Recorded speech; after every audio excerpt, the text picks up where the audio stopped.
Hello, Cohasset, and welcome to another edition of Our Town. I'm Mark DeGiacomo, together with my partner, Pat Martin, and tonight we're going to be speaking to two members of our water board. That's right, and following in our tradition of bringing forth some issues that are currently confronting Cohasset residents on how services are provided, as well as information that will be presented to them for a vote in the upcoming town meeting. Right, where there'll be a vote on the RFPs. Two RFPs have come out, as I understand it, but maybe I'll be educated as well. And it's complicated, and there's a lot of choices, a lot of numbers. So we're going to try to figure that out, starting with very, very basic kind of water, Cohasset Water for Dummies, and moving straight up so that hopefully by the end of the show, folks will understand how water is delivered to town residents and understand the choices that we have coming up.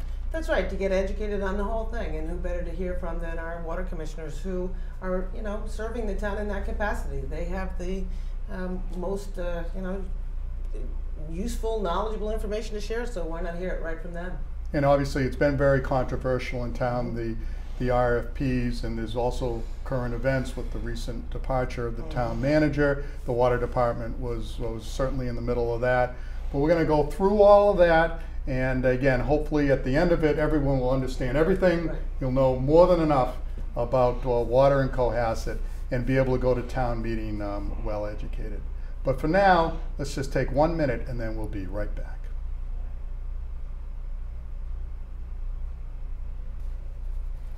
All right, and we're back. And with us are two members of the Cohasset Water Commission. We have Peter DeCaprio, welcome. Thank you. And Chris Seebeck, welcome. Thank you.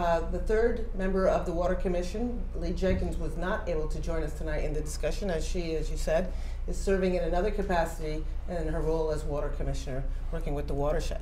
Correct. But I'd like to welcome you two gentlemen. Thanks for having us. Thank you. Thank you for coming on. So, of course, Mark gives me the question, the dummy question about, let's get started with understanding the water department for dummies. No insults for blondes, but tell us exactly start us at the beginning. What is the water resource that's available in Cohasset that is available to do the many things it does? Tell us about that. We are primarily a surface water system.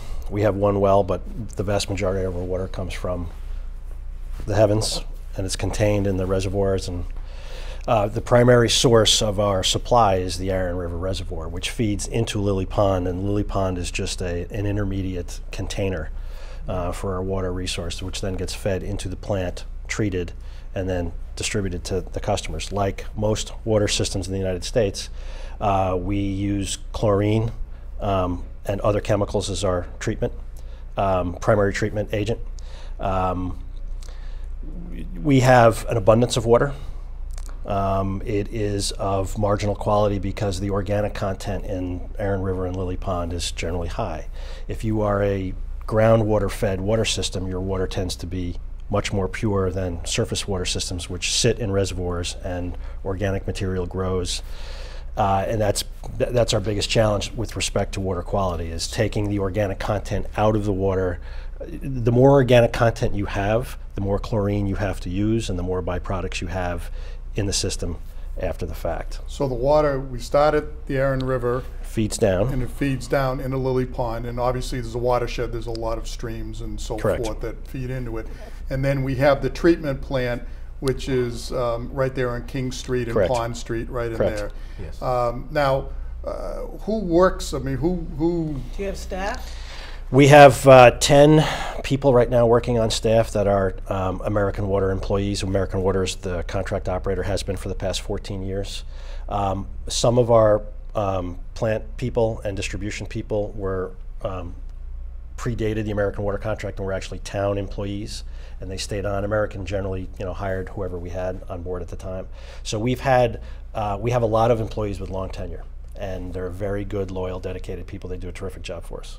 And size-wise, is it considered a large, do we have a large amount of water? The volume of water that we have that's available to residents is substantial relative to other areas. It is always possible that we can find ourselves in a drought condition, but we will find ourselves in a drought condition much later than other communities like Holland Hingham right next to us. So we have an abundance. We have an abundance of water. Yeah. So we have 10 employees, well, not town employees, employees of American Water, correct, who actually work at the plant. And then we also have you guys, the Water Commission. correct. All right, and again, just so people understand, it's a 3-member elected board. Your terms are 3 years. 3 years, and they're staggered, I Staggered, assume. And you're the chairman? Current chairman. Chris predated me as chairman. Okay. All right, so if you got all these 10 people working the place, what do you guys do? It's an excellent question. Yeah. You know, generally, what we're tasked with is making sure, one, that the vendor, in this case American Water, is living up to their obligations and representing the town in the protection of our resource, which is Lily Pond and our watershed. And then additionally, we're responsible for, specifically with the American Water contract, we're responsible for the budgetary side of things. So, you know, So how does that work? I mean, what do you mean by budgetary? Well, we have an operating budget, so we are based solely on our revenue. So we have the revenue that comes in that we charge for the water, for everyone's quarterly bill, and then out of that we have to pay the expense. One of our largest expenses is American Water. So we pay them, they pay the staff. The staff don't report directly to us.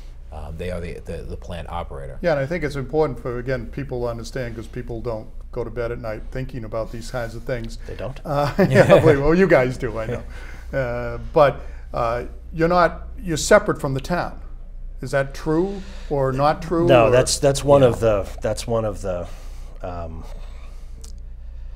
biggest misperceptions with respect to how the water company operates inside the town. We are an enterprise fund in the town. Ultimately, the town of Cohasset is responsible for the funding of the enterprise. If for some reason there is a gap or a deficit, the town of Cohasset is obligated to fulfill the payments required under the enterprise fund. So we are most assuredly part of the town. The unique part of our operation is we don't serve all of the town's people. We have 3 separate water districts in the town of Cohasset. You have people on private well water, the North Cohasset residents on Aquarian, and then the rest of the people that are on our system. So, one of the challenges we've had historically as a town and as a commission is making sure that the rights of our customers, which are distinct from the rest of town, are protected. When you talk about the enterprise system, explain that a little too. An enterprise fund is I don't want to call it a gimmick, because that's I don't mean to be connotation. Yeah, it's just an accounting function, and it's designed. The purpose of the enterprise fund is actually noble. It's to make sure that the costs for the enterprise, the actual costs of producing the water, are contained and discrete and separate from the town budget. So it makes it easier for the commissioners or whoever's managing the enterprise fund to determine the costs and therefore the prices that you need to charge for that particular service. And you can have an enterprise fund for a golf course. You can have it for any revenue generating item in town. Widows Walk in Situate is an enterprise fund. So it's basically, it should be a self-funded program. It's an accounting P&L inside of the town budget. Okay. Yeah, one of the ideas is that one of the creations, the reason it was created was to keep towns from essentially robbing what could be considered a cash cow. If at times the Water Commission, the Water Department was actually generating quite a bit of revenue in excess of their expense, and the idea of an enterprise fund is to not allow the town to dip into that for the general purposes. Just to put it in perspective, we have 2,500 to 2,800 customers in a town of 7,500 people, and we serve about 75% of the population. Hingham, for example, 23,000 people, only 200 people are not served by Aquarian and Hingham. So our customers are truly distinct from the town itself. We actually, I was going to say, have some Situate residents that are part of So is there somewhat of an expected obligation that the revenue that you create, you would reinvest back into the system for improvements? We have to. Under enterprise fund accounting rules, the town cannot take money out of the enterprise fund. But you also can't just keep it in abeyance, perhaps just for safety reasons? No, we're allowed, we can carry retained earnings balances. At some point, if your retained earnings balance gets large enough, the DOR will tap you on the shoulder and say, distribute that money back to your customers or reduce rates. And somewhat, if the control of the town, if people feel that they needed some control of this, they still would be able to have you removed, in the sense that you're appointed by the selectmen. No, we're elected. You're elected, so they could get you out of office by not voting for you. Correct. And getting someone with different philosophies. Okay, so correct. The residents do feel that in some ways that control measure exists as far as getting you elected and keeping you in those positions. So, but the concept then, just so the enterprise fund is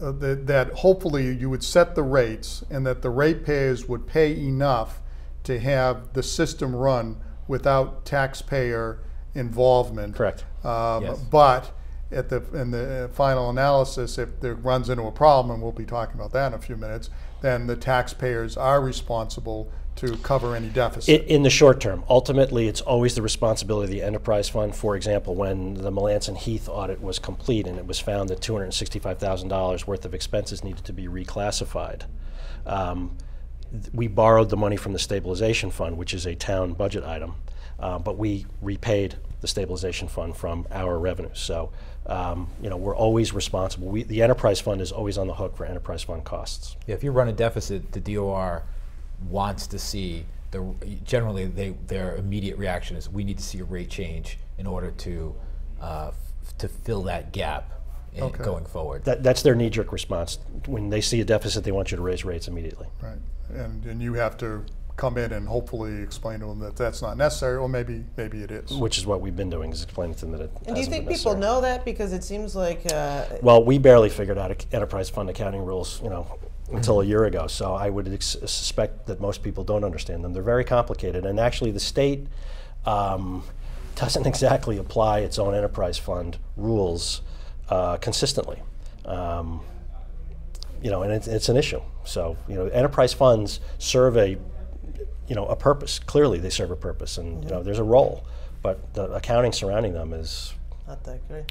Well, have you announced that it looks like there's going to be? I know there's sources about opinions that sometimes are getting mixed with myth, but is there a anticipated rate change coming in the near future that I thought I heard about? Well, I think that's going to depend on what happens with our contract. I said earlier it's one of our largest expenses. After our principal and interest payments on our debt, it is our next largest payment is American Water.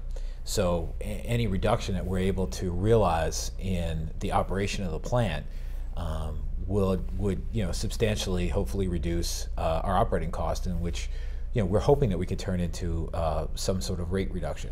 Let me put it in perspective for you. We generated this year somewhere between $4.7 and $4.8 million in revenue, and our debt service is about $2.8 million. So that leaves us with $1.9 million to account for, and 1.2 of that 1.9 million is the American Water contract.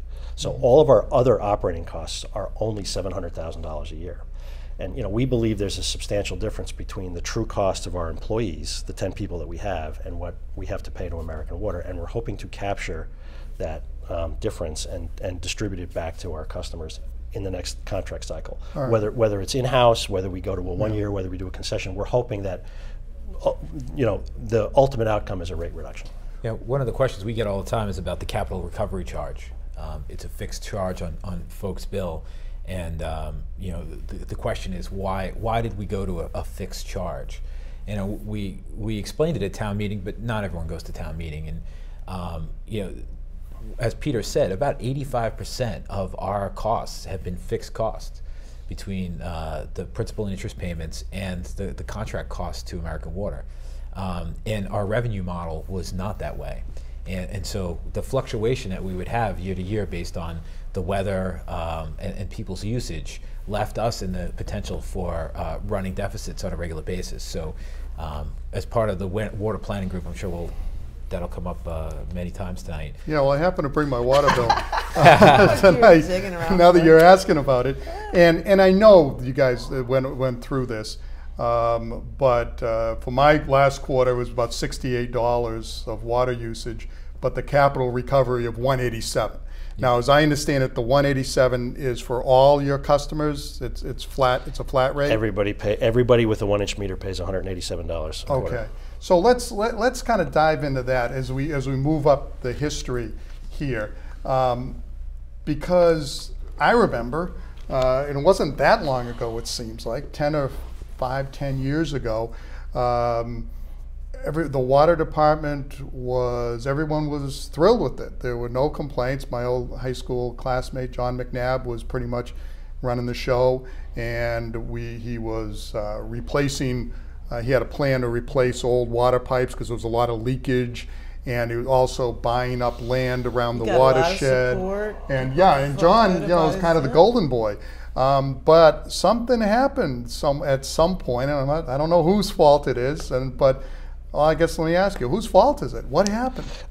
There were a lot of unforeseen circumstances that conspired against previous commissions. This was how long ago, Peter? It really came to a head in 2009, 2010. Okay. Yeah, 2009. 2009. They were Linden Ponds was expected to be a much more substantial customer than it turned out to be. Because we entered into a contract with them because we had so much water. So the previous commission made a decision that they were going to rely on the revenue from Linden Ponds to support a lot of their operation. Instead of raising rates on the existing customer base, they said, okay, well, we'll count on Linden Ponds. Well, the Linden Ponds revenue never materialized to the extent that they thought.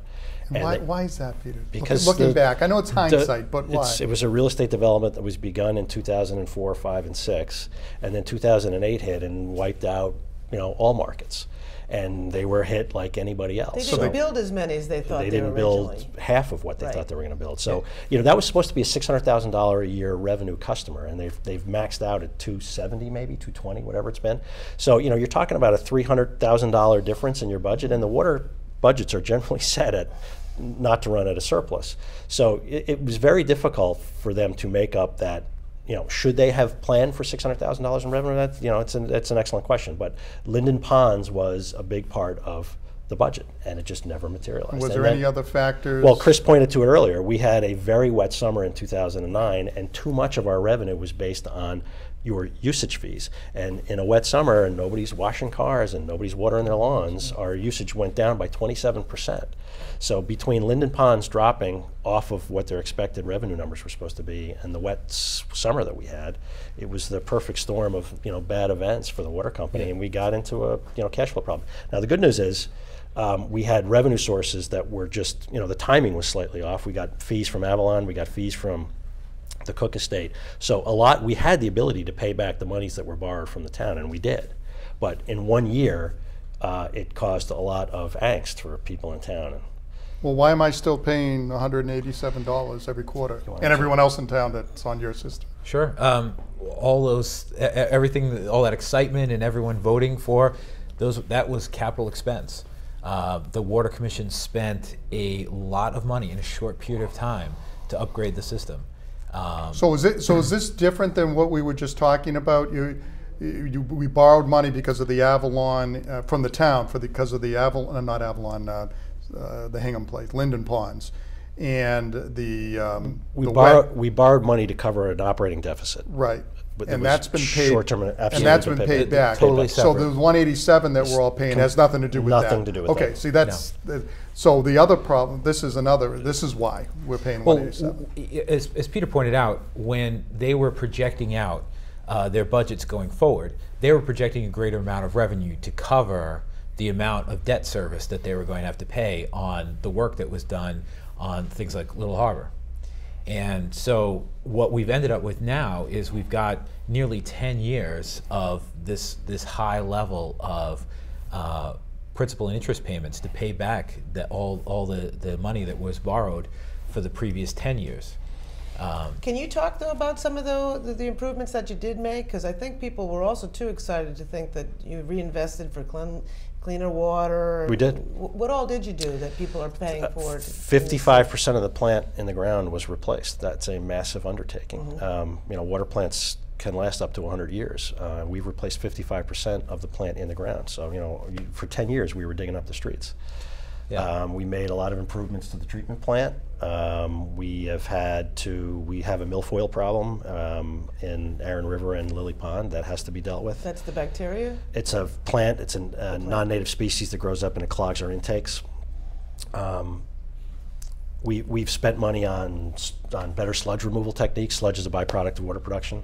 So, everything, the complaints that we used to get about water quality, it was always a temporary phenomenon, because while we had all those temporary mains down North Main Street, while we were connecting Gammons Road, you can't run the treatment facility, you can't run the chemicals that you need through the plant while you have temporary mains in place. So, we were rushing to catch up with the capital expenditure build while we were forestalling some necessary improvements in, quality.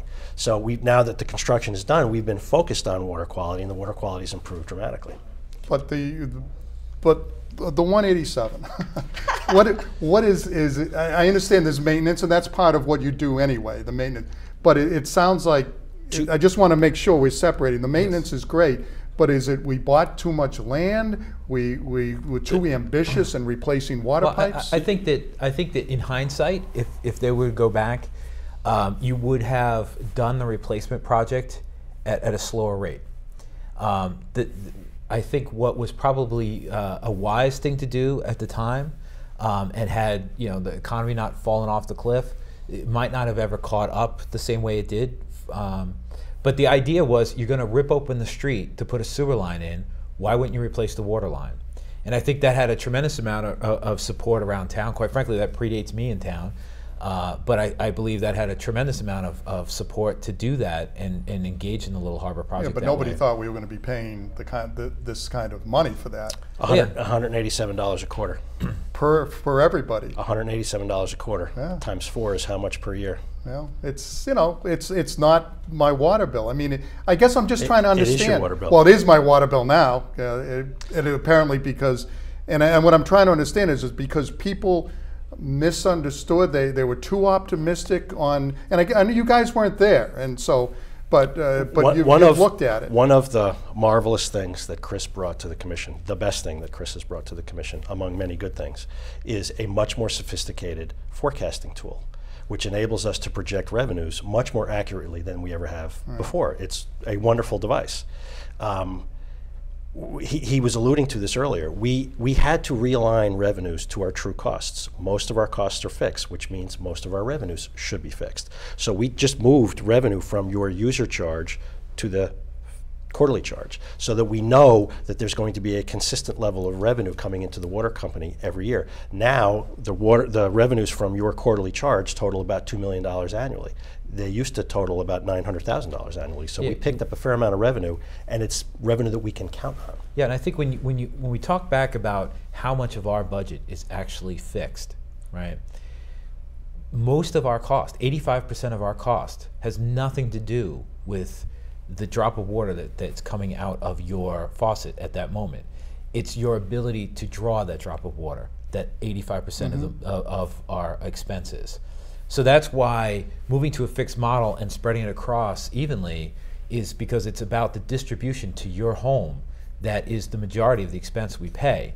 The chemicals, the treatment of the actual water as it flows and comes into your house is a very small percentage of our overall cost. Let me put it to you in these terms. You buy a car.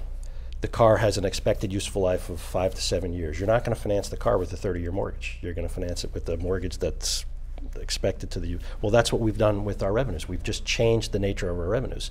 Our costs now, because of the debt that we've incurred, are long-lived and predictable. We needed to move revenues in that long-lived and predictable fashion. We just had to match our revenues better with our costs. So if, again, and I'm sorry if I'm being a little thick about this, but because this charge showed up and it was town meeting voted and understood. It charge went from 75 a quarter to 187. So it was 75 a quarter. Went to 187. Okay, and if the planning had been done better before, in hindsight, and those costs hadn't been incurred, would we still be at $75 a quarter?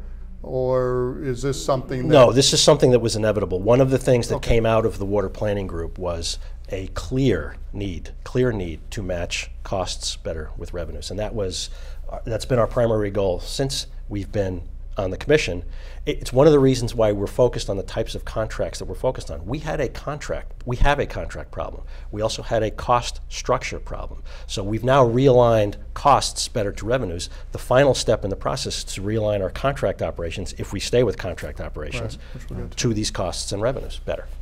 All right, one last question then before we take a break. Then what do you say with the work that you've done and the realities that you face in providing the service to folks who believe that the water is fairly expensive, comparatively speaking, with other water providing states? You have to understand that, and I spend a lot of time looking at rates, retail rate surveys in the state of Massachusetts, and we are burdened with a surface water system that has a poor quality source. It costs us a lot of money to treat our water. Many towns in Massachusetts have the luxury of groundwater wells. Water's pure. You don't have to treat it. It's easy to distribute. So when you look at cost, you have to take that into consideration. What is your raw water source? And it has a huge impact on how we operate. Yeah, and I think the reality is, certainly we got involved starting in that time frame in the end of 2009 when this all came to being. And I got involved. I came to the first commission meeting I ever went to with my bill in my hand, and that was just because the user charges had been increasing. But so we're very focused on getting our budget and the rates in line properly. But the reality is that the town's borrowed the money. There's nothing we could do about that. This is a debt owed. It's like if you bought a house that's bigger than you can afford, you either sell the house or you have to pay the mortgage. Well, that's what I'm trying to get at. I mean, it was we went looking back. We probably bought too much. The water department, even though they shared the cost, bought too much, went a little too fast, and raised up. So your debt is substantial. Not necessarily. Not necessarily. Here's the good news. The good news is your rates are going to go down, regardless of what option we choose. Now, the rate on the water or your bill. Let's put it that way. Your bill is going to start to trend down over time. You can't find another water system in the state of Massachusetts that can say that. Furthermore, because prior commissions spent the money that they did at the rate that they spent it at and compressed the capital expenditure program into a relatively short period of time, we're done. Situate's going to be looking at 5-10 years with the rate increases. You know what's going on in Hingham with Aquarian. Everybody around us is looking at massive capital expenditure programs to catch up. Well, we did our catching up over a 10-year period. Long-term, we are in much better shape than the community surrounding us. You will see our retail rates are going to be at the middle to the low end of the pack at the end of what I hope the end of 2013. So there's just a couple more questions. So the capital recovery charge then at 187, is that sunsetted or is it reduced, or you just look at it? It's tied to our debt. One of the reasons why we want to do a concession contract is because it will enable us to capture a lot of our debt roll-off up front at once, which will enable us to reduce your rates. Okay. And for folks, and as you pointed out, you can multiply 187, I can't do it in my head, but it is what it is. Do folks who are on fixed incomes, do they get any break on this? There are programs for anybody that needs it. Okay. And they would contact whom? The water department. The water department. The water department. Yep. One of those folks. Okay, good. Well, thank you. That cleared it up. I'm going to put my bill away now, and we're going to take a quick break.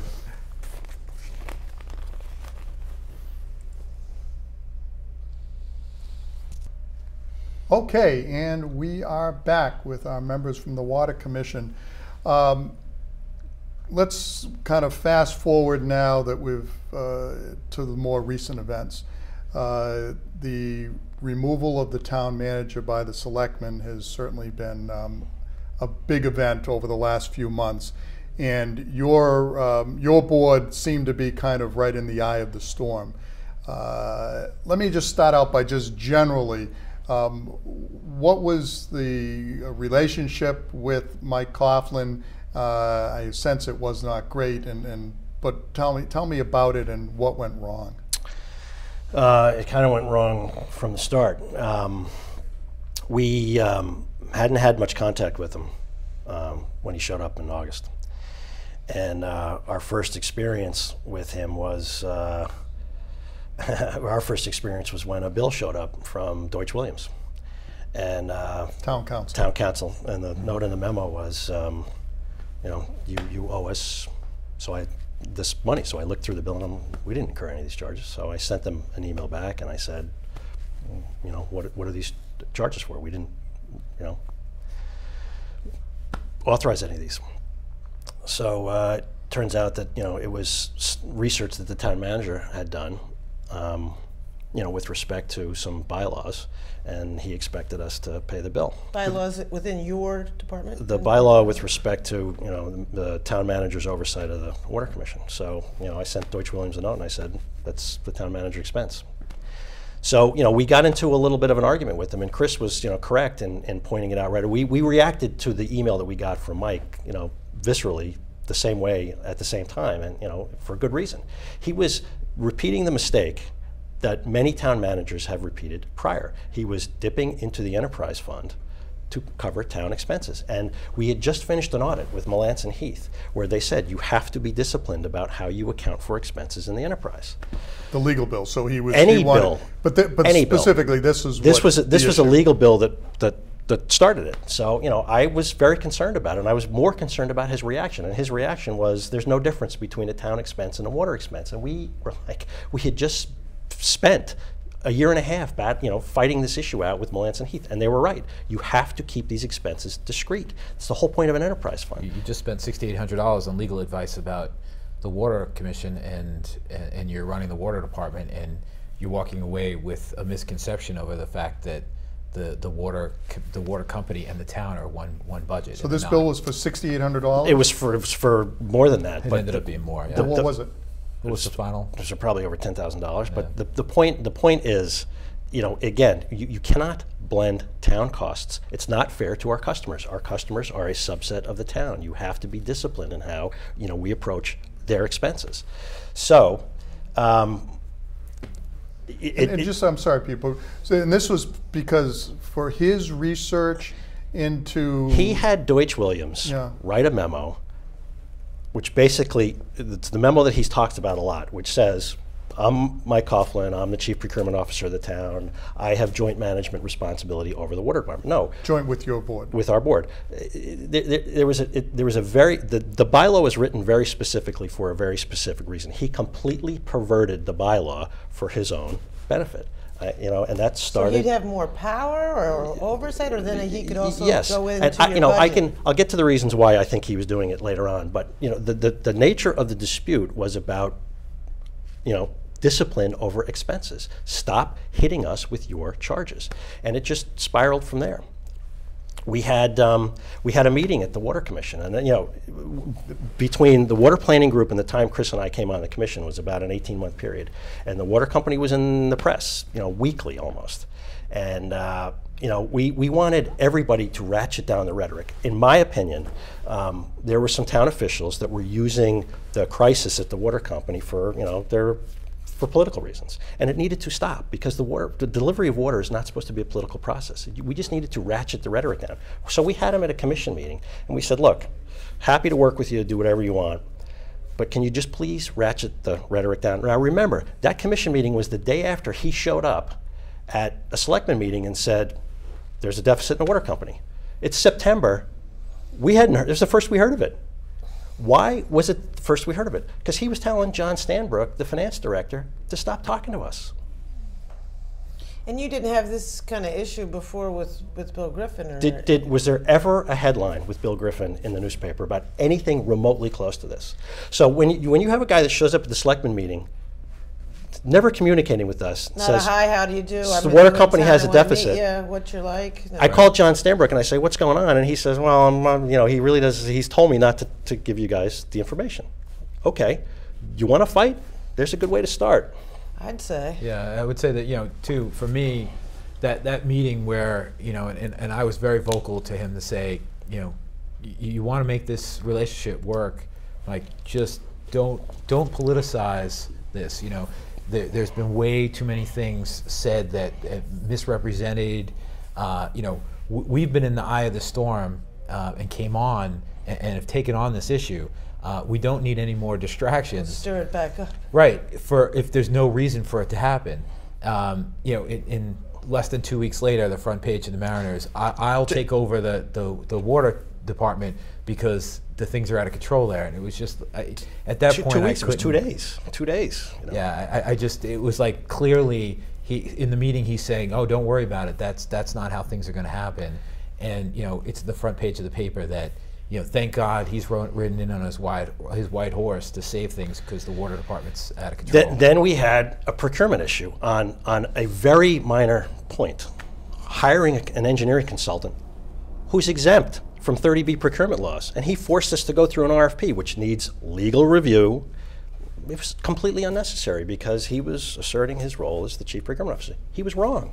So the deficit thing, which started this, was there a deficit? There was a deficit from collections. As Roselli said last week, I think there was an article in the paper, the deficits that we have are, this specific deficit was a result of collections.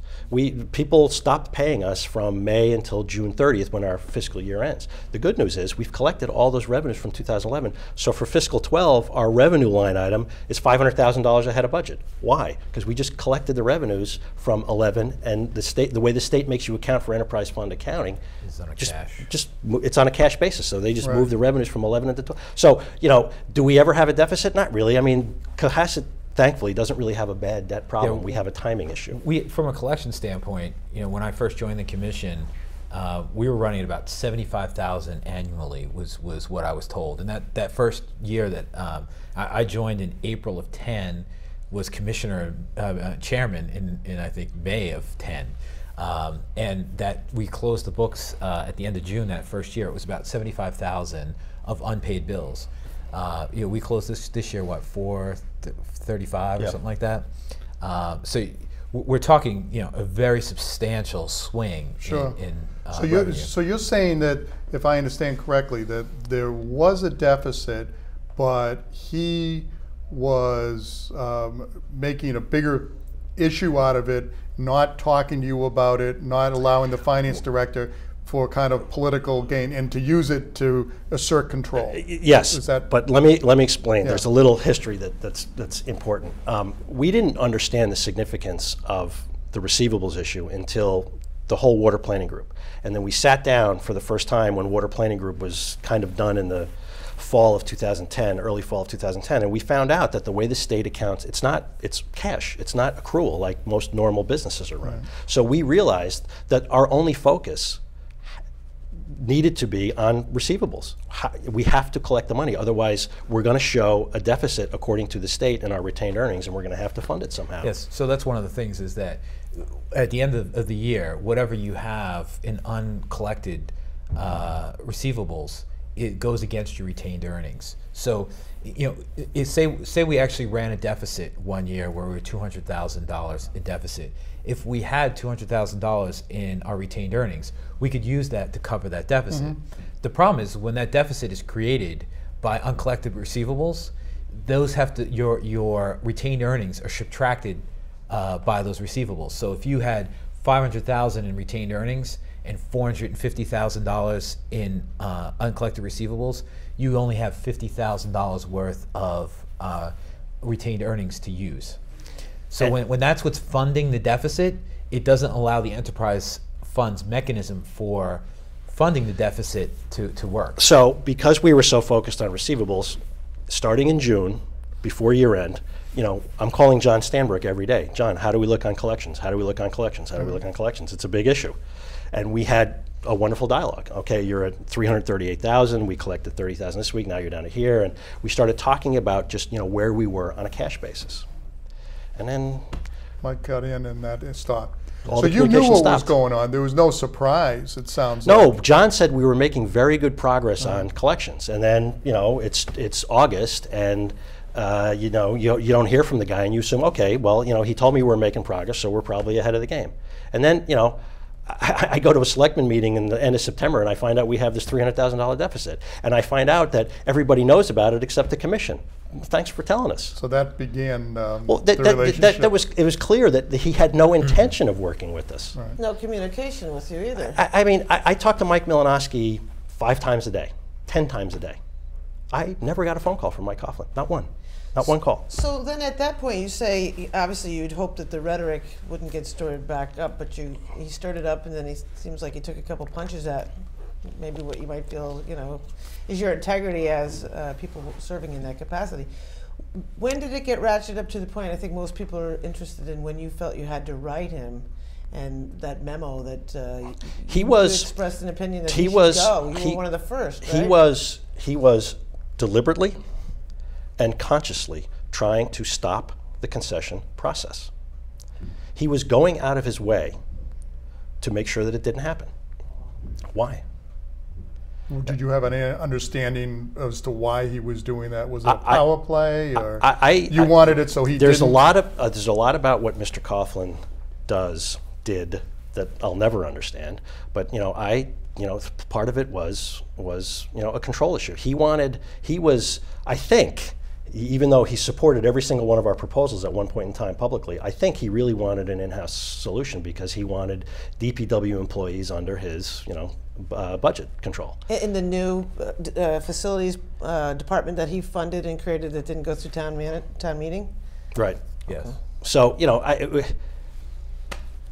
a good example of what I refer to as the sort of theater he liked to create at selectmen meetings, and I think a lot of people, that's all they got to see, and they'd wonder, geez, why are people so testy in the selectmen meetings? And I think it's because they could not see everything that led up to that. But when we presented the concession concept to the selectmen, at that meeting, he said, well, I have submitted my concerns about this contract, and the question was, to whom? Well, I've written a memo and given it to the selectmen. When? Today. And that was very much what we ran into constantly, was that he never asked to meet with us, never came to a commission meeting after that first one he came to. All these concerns that he had, but they were only concerns when the camera was on and he had a show to put on. There was never any constructive criticism, work behind the scenes, but didn't he also do some anything. damage to you? I mean, again, from just perspective with just the little I read, I mean, didn't he try to also cast upon you some aspersions that it was secret and behind the scenes you both had money to make? He is a very experienced political operator, and he plays nasty. Okay, I'm a big boy, but he was doing it deliberately. He knows how to cause pain. He's been doing this a long time. He's a political animal. We got into a dispute. I'm on the capital budget committee. We got into a dispute at a capital budget presentation. He wanted to buy a trash truck, brand new trash truck, $68,000. We said, maybe you should try exploring the used vehicle market. Maybe you can find a 2-year-old trash truck. The thing's going to collect wood chips at the dump. Do we really need a $68,000 truck for that? And his response was, you're going to send the wrong signal to the DPW guys. We don't want them to feel like they're second-class citizens. Okay, fine. But that's his argument. So the next day, he sends an email to Steve Garmer, chairman of the Capital Budget Committee, saying, I don't think that it's right for the chairman of the Water Commission to serve on the Capital Budget Committee, and I think it's a conflict of interest. We have a bylaw that was written in 2003 that specifically allows water commissioners to serve on other committees. So he throws out that conflict of interest thing regularly because he knows it's a weapon. He's been using it as a weapon his entire career. Well, but what do you say when people, I mean, you do work for a fund. I mean, clear this up for us too. You do work for a fund. I've read how you talked about that utilities are a great stock to invest in because they're efficient, and given the time period they make revenue, so that makes you feel that means that they do a good job. But he seemed like he was trying to make it out like you might have a public interest in this contract. How do you respond to that? How do you respond to that? It's one of the, how do you disprove a negative? I mean, he's shrewd. He knows how to fight the public relations battle, and he throws out stuff that was completely false. But he knows all he needs to do is get it into the public domain, and the damage is done. He was wrong. He was wrong to do it. He was wrong on the facts.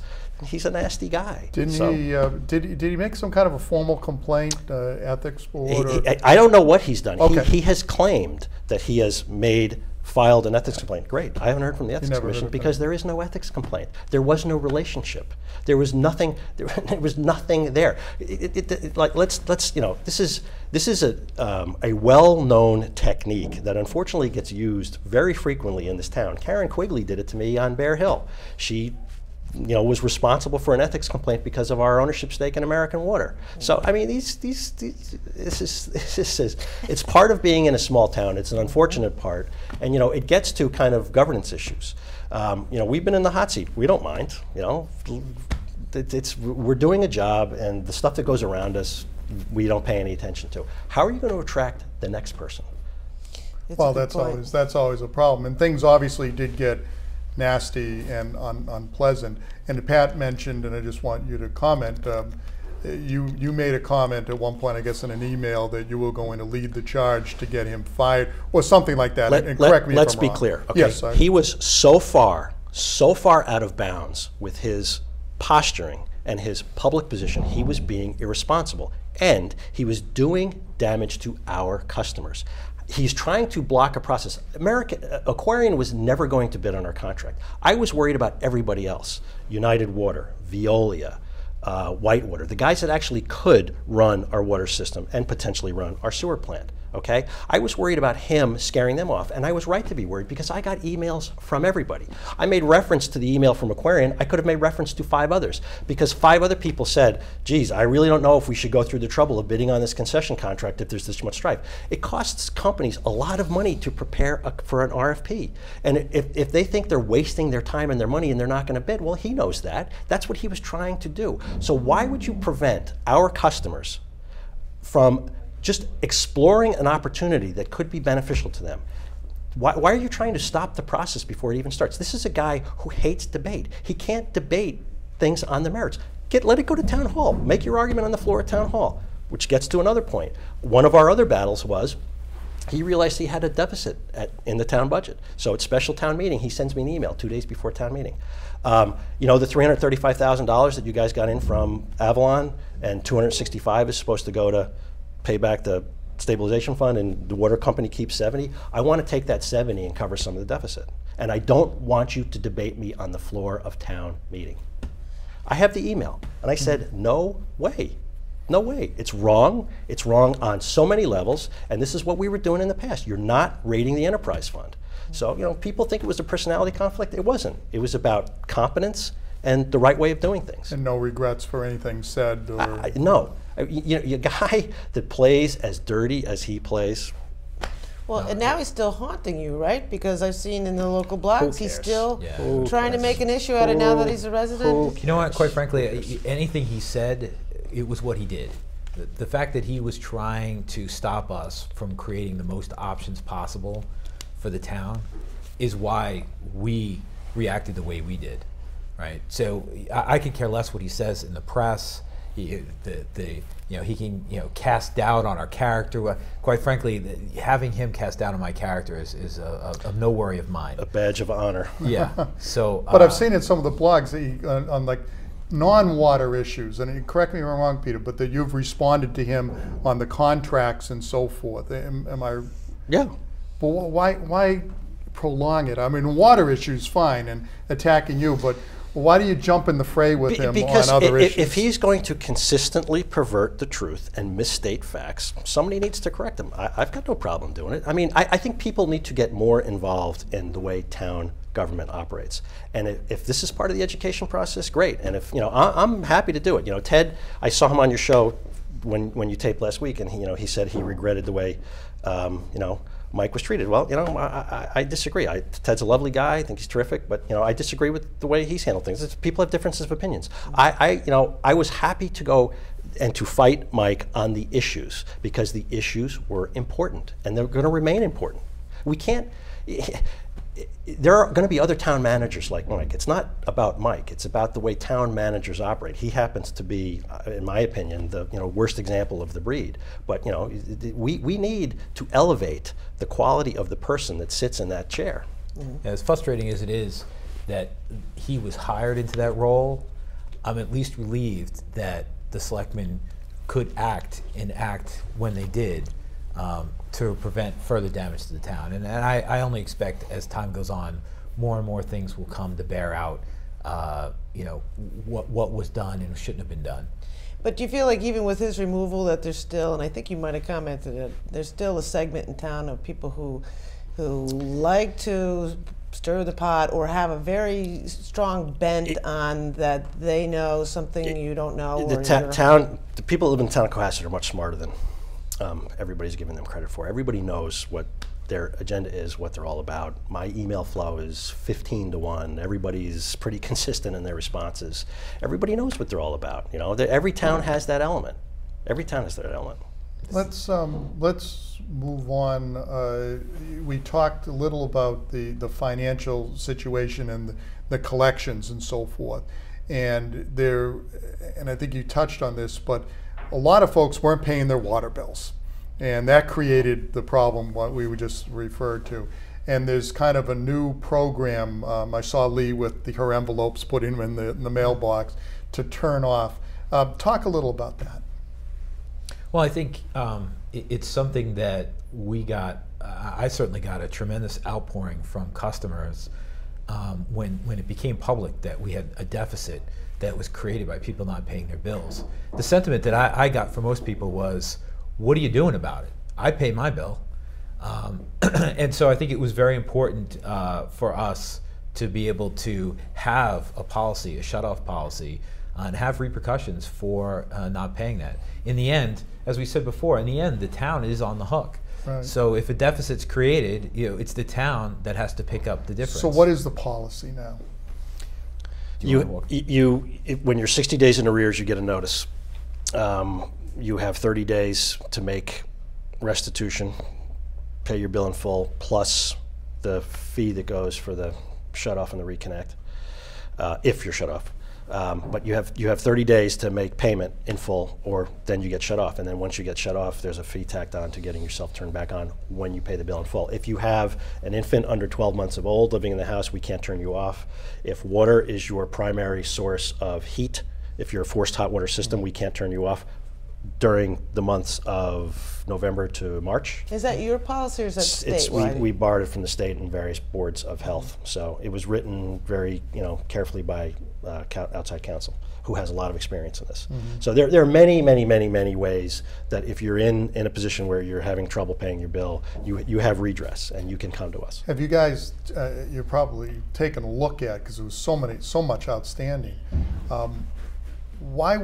Generally speaking, why weren't people paying? I mean, I'll never understand that. And I don't think pattern. Or? No, if you saw the address distribution, it was remarkable. It was all over town. It was everywhere, and there was no concentration. Well, there's no urgency before this new policy, right? You paid your water bill, and if you didn't, usually pay the bills when they do. Yeah, why is there any urgency to pay any bill? I mean, if there's no ramifications of getting shut off or.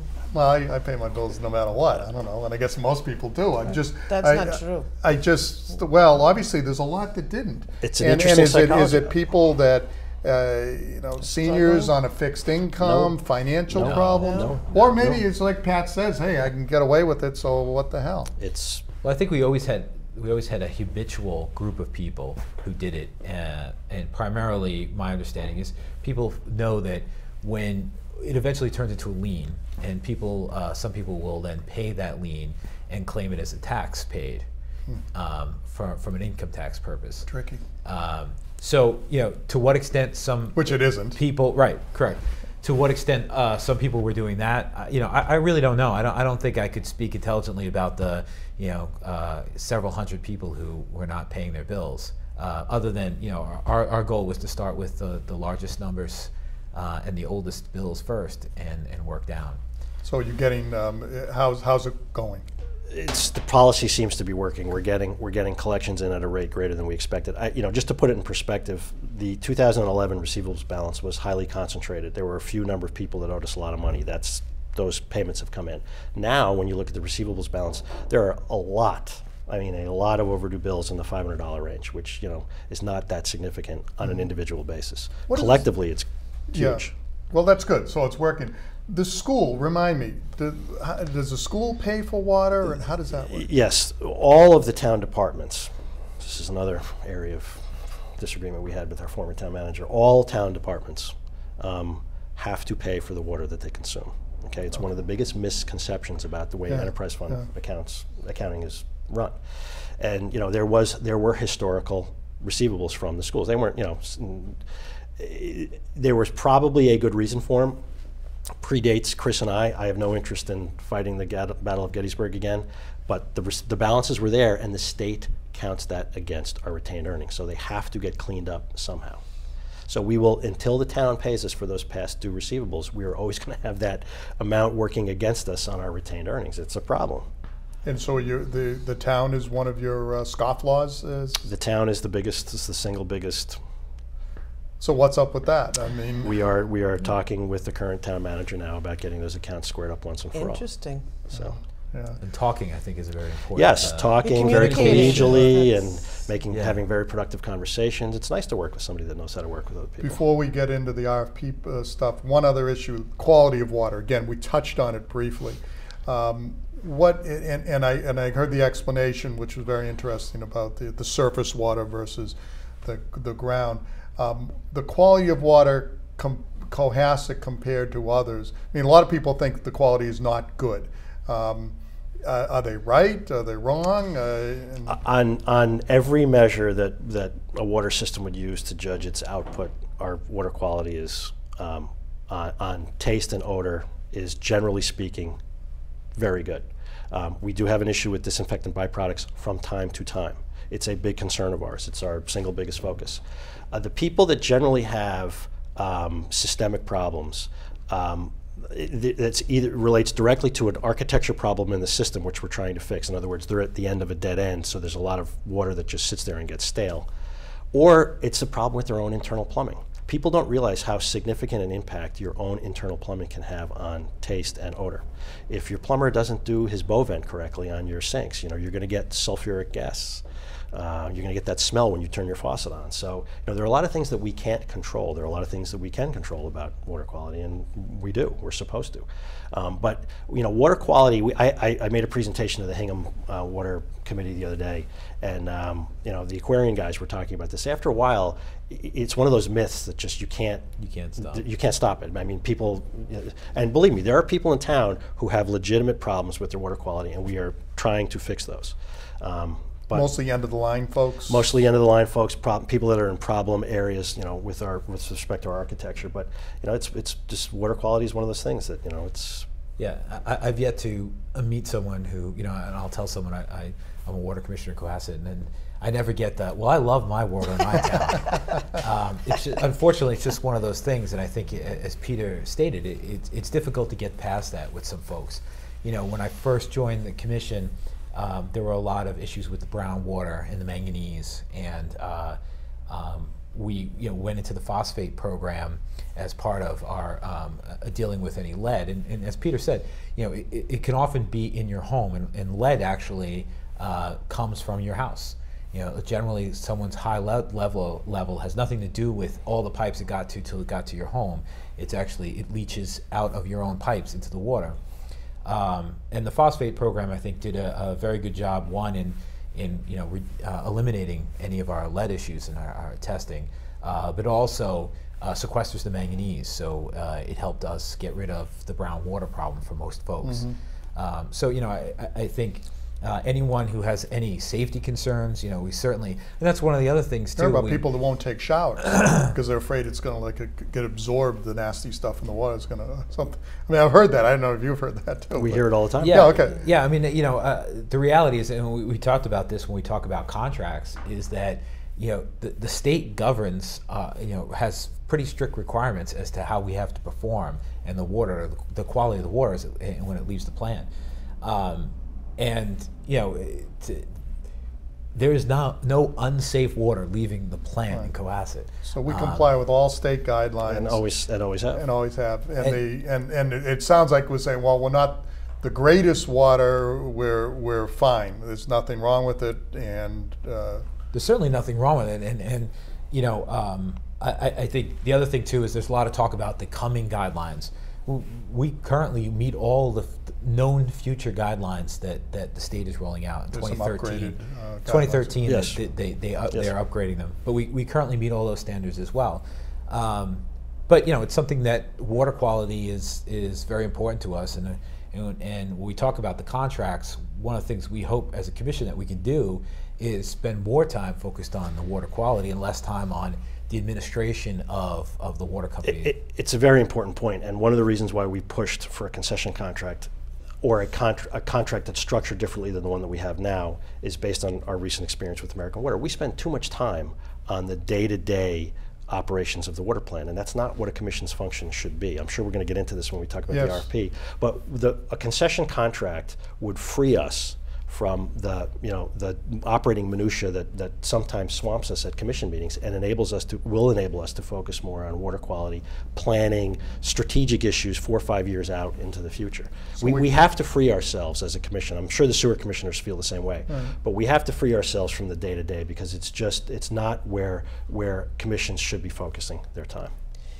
All right, so tell us then about the contract. What will you be bringing before town meeting for people to consider? Well, because the concession contract is 10 years in length, if we get a bidder, we will be bringing a proposal in front of Town Hall just to put it in the queue. So town meeting votes says the vote to say, yes, you may consider a concession contract along with your other options. If they say no, then we can't consider it at all. We're not asking people to accept it as the final solution. We are just saying, whether you want us to consider it or not.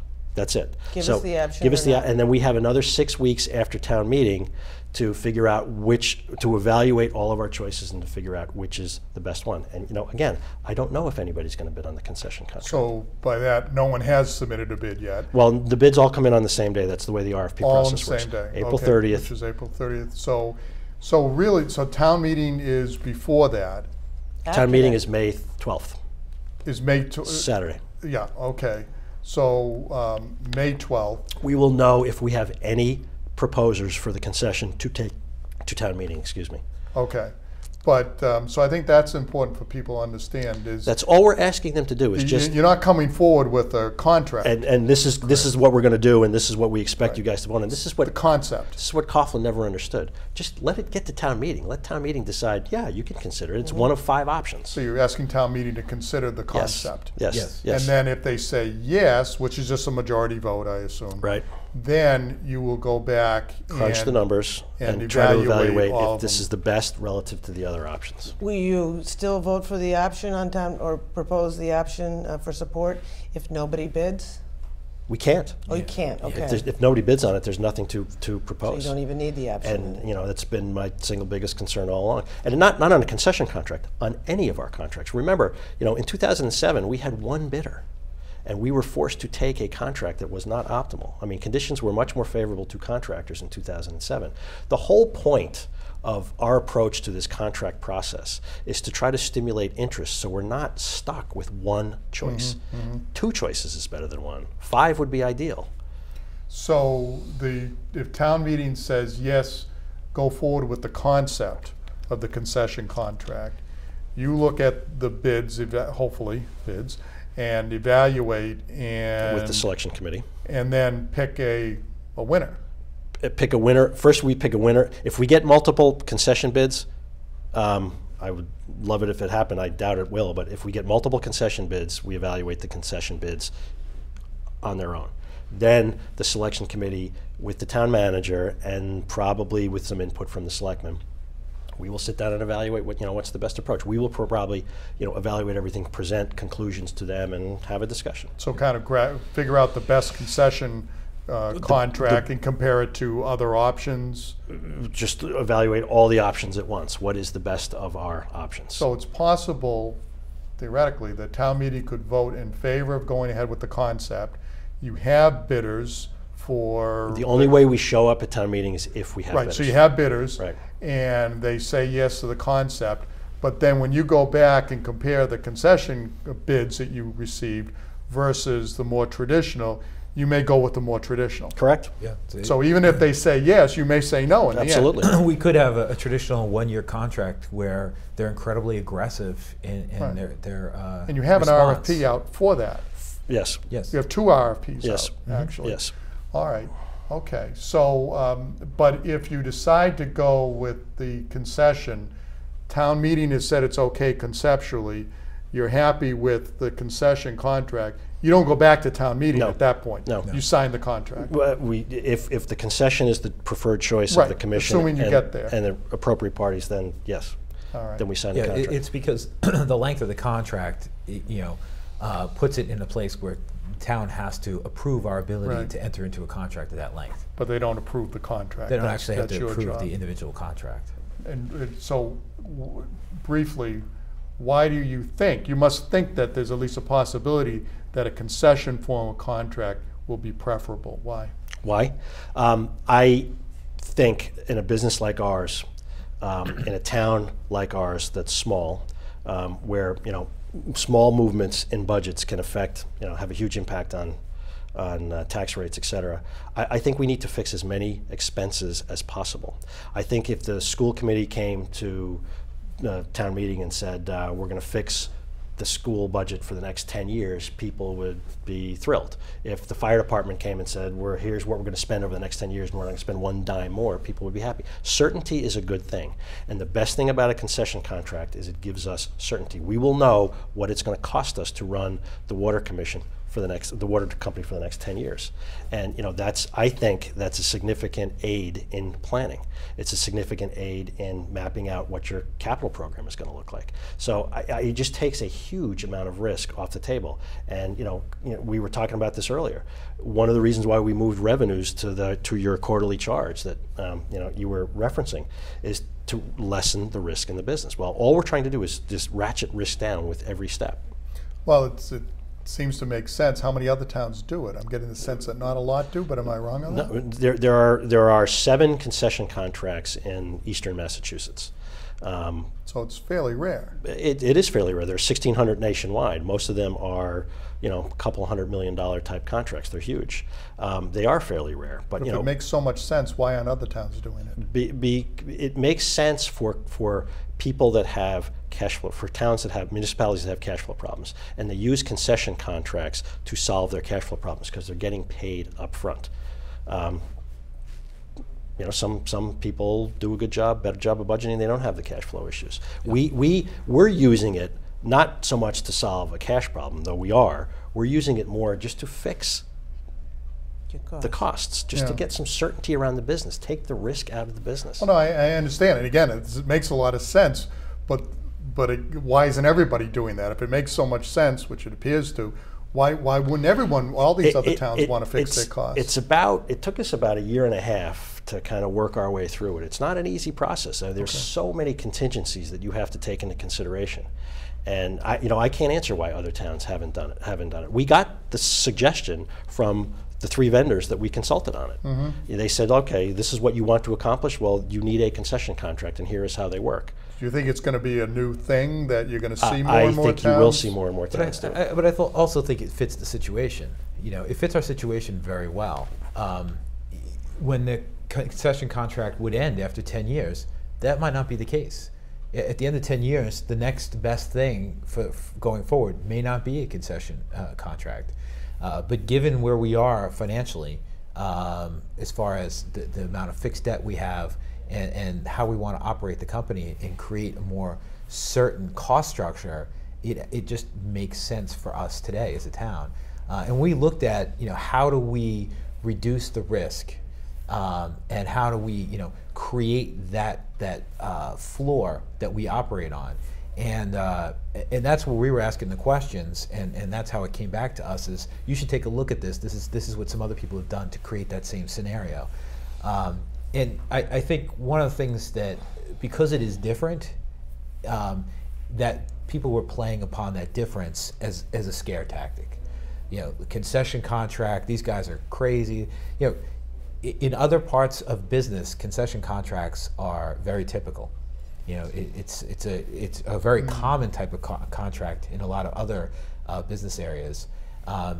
For a municipality in Massachusetts that has a water system and using that as a contract, is it not the majority one? No, it's not. But it's by no means some sort of strange alien contract form. Go into Wikipedia, look it up. It's pretty common. You guys started with a 20-year plan and then ratcheted back to 10. Why? I have always thought that you would get better pricing the longer you would enable a concessionaire to stay in the contract. He would be more aggressive with his bid. But, you know, Chris and I talked about it, and Chris was right. I mean, if you look at the way our cash flows mapped out, we were giving up too much in the outer years of the contract to have a concessionaire pay us for that up front. There's a mathematical formula called the net present value that we use to determine, you know, what the value of those cash flow streams were, and he was exactly right. We were just giving up too much, so shorten the contract. Yeah, and part of it was that we were changing the numbers as we were working with our attorneys. And that's, you know, there was much to do at one point about us hiring special counsel, but it was very important to us to hire counsel that we felt very confident could represent us well in a situation like a concession contract that had experience, a great deal of experience in the contract side. So they were very helpful in helping us structure the contract. And as we got more structure to the contract, it allowed us to change our model as to what we expected the costs to be to the concessionaire, and therefore the revenue back to us. And once we got a stronger model, we looked at it and said, you know what, in 10 years, we'll have a concessionaire that we think will be interested and aggressive in their pricing enough that we don't have to go the 20. Let's be clear, bond counsel drove the structure of this contract because we had significant tax considerations. So, you know, this wasn't any idea that we came up with on our own. We were working within constraints. Bond counsel said, you can't do this, you can't do this, you can't do this, and you can't do this. So it became clear to us early on that this was going to be a heavily scrutinized legal contract, and we needed some specialized heavyweight legal help, and we got it. So you'll be presenting all this information at town meeting. Do you meet monthly where people, if they have other questions, continue to come to public? We meet every month. We just had our commission meeting for April yesterday. We're always accessible. The gals at the office know how to get hold of us.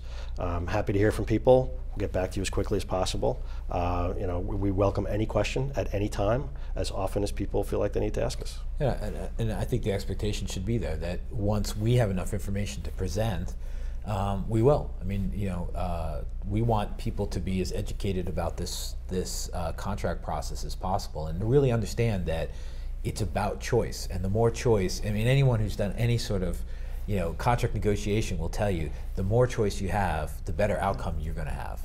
Well, I know I feel a lot more educated, so I want to thank you for taking the time to come on the show. Thanks for having us. Yes, thank Pleasure you. to be here. Spelling it all out. And we'll see you at town meeting. Absolutely. All right. All right. Thank you. We'll be back in a minute.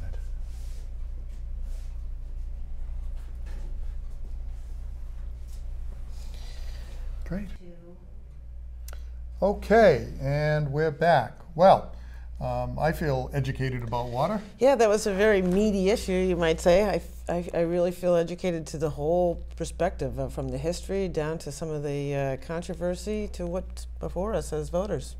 Well, I think they were able to respond to a lot of things. I mean, the quarterly payment, you know, really gets you. It drives people crazy, and I think we understood that it was voted at town meeting, and that it had to do with some problems, but not really clear on it. And so people may still not like it, but at least you get a little more of a sense as to what it's all about. Well, you also, I think, too, you found out some good news, because it seemed to imply, though you don't like it, and at the time it might have seemed, you know, expensive, but now it seems like it was a good investment. We even heard them say and predict that the water rates are going down. So that's a good direction to be going in. Well, we'll see. Hopefully they're right. And then the sports with Mike Coughlin, I think, was very enlightening too, because I think a lot of people really didn't understand that conflict, and it seemed to be full of emotion and some anger and some contentiousness. But now, you know, you can see why. Versus, gee, what is this, personality issues or turf wars or what? It seemed like, for me, that was very educating to know some of the stuff that you didn't read in the paper or that happened on the departmental level. Well, in our previous shows, of course, we had Mike and Ted, heard from them about the whole situation. Sometimes the stories matched, sometimes they didn't. And now the third perspective, and I think this is the last perspective we need on the whole Mike Coughlin situation, came out. And clearly, it was very emotional. I mean, Peter certainly didn't hold back. he was right in the middle of the whole thing, and Well, and as you said, no regrets, no apologies. they took the hit on it. So though it's still, he's gone, but there has been some, I think, some residual after effects that have left people questioning some of the things that we asked, so that we were able to address it. And then, of course, the RFP.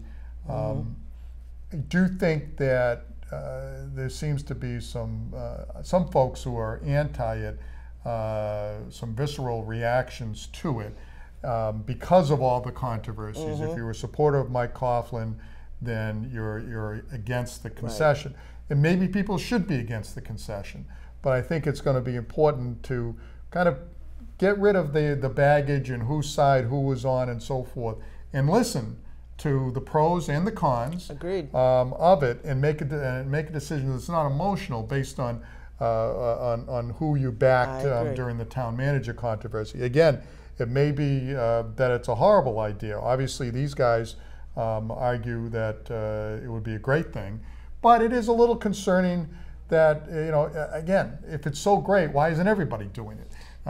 The argument they make is very simple. It gives us the ability to understand what our cost is over a long period of time. And so if they get it, why don't water commissions in other towns get it? Because the numbers that they gave us, they're minuscule. They're not a minority. They're a very, very small minority. And while it may be done in other businesses, that's fine. I think people are a little concerned about why should we be out front and be the ones to figure out what we might be lucky that we have water commissioners who have a great, strong sense in finance that can actually lead the way in providing and proposing better systems. Maybe, you have to be on the cutting edge sometimes, and you're alone. Well, I think that, and that's what people are going to look at, but I think you do need to look at it without the emotion and figure out what's best for the town. And again, I think the other thing that they made clear is what is being voted at town meeting, because it does get a little confusion. There's a lot of noise out there, and it is merely, do you want to look at the concept? And again, people can look at the concept and say, it's a bad concept. We don't want to be on the leading edge of this and be the ones that figure out all the problems while everyone else sits back. Okay. And then we go on. But I think listening to it, making an informed decision, people should obviously come to town meeting. It's a big commitment. A 10-year commitment's a big commitment. And if it's a mistake, you should be there to argue. And if you feel it's a great idea, you should be there too. Well, and hopefully, once again, our show helped with that process and educating people to, the issues so that they can tune in and feel that they got the information that they need and maybe the guidance to continue moving forward in supporting it or not supporting it. Very good. All right. Well, then, I guess, Pat, we're going to get Karen Quigley is our next. Yep, she's got some issues going herself, or not amendments. What are the town meeting warrants? The warrants. We've been out of the chair for too long. Warrants. So we'll be exploring those to give people the background and the information so that they can make an informed vote. And again, if anyone has those types of issues, things coming up at town meetings, or that type of thing, please be sure to contact Pat, not me, Pat. And we'll make sure that you get an opportunity to come on. That's right. Okay. But for now, we'll wrap it up. I'm Mark DeGiacomo for Pat Martin and our entire crew here at the Cohasset Middle High School. Good night.